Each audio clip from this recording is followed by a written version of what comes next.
মাহমুদুল্লাহ রিয়াদকে দারুণ এক সুখবর দিল অধিনায়ক সাকিব আল হাসান।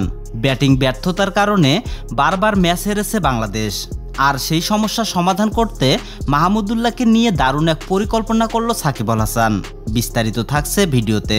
গতকাল নিউজিল্যান্ডের বিপক্ষে মাঠে নেমেছিল বাংলাদেশ। এই ম্যাচে প্রথমে ব্যাট করে 245 রান সংগ্রহ করে টাইগার বাহিনী, যা নিউজিল্যান্ডকে হারানোর জন্য যথেষ্ট ছিল না।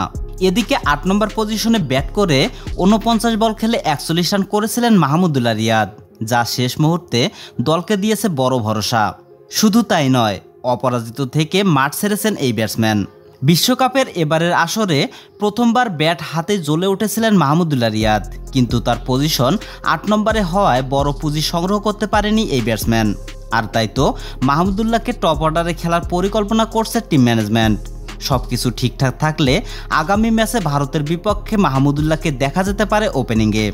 আর ওপেনিংয়ে খেলা তানজিদ তামিম বাজে ফর্মের কারণে ছিটকে যেতে পারেন একাদশ থেকে।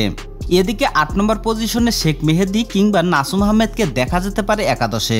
এছাড়া দলে আর কোনো পরিবর্তন হওয়ার সম্ভাবনা নেই। তো দর্শক, আপনারা কি চান মাহমুদুল্লাহ রিয়াদ ওপেনিংয়ে খেলুক? অবশ্যই কমেন্ট করে জানিয়ে দেবেন আপনাদের মূল্যবান মন্তব্য। ধন্যবাদ।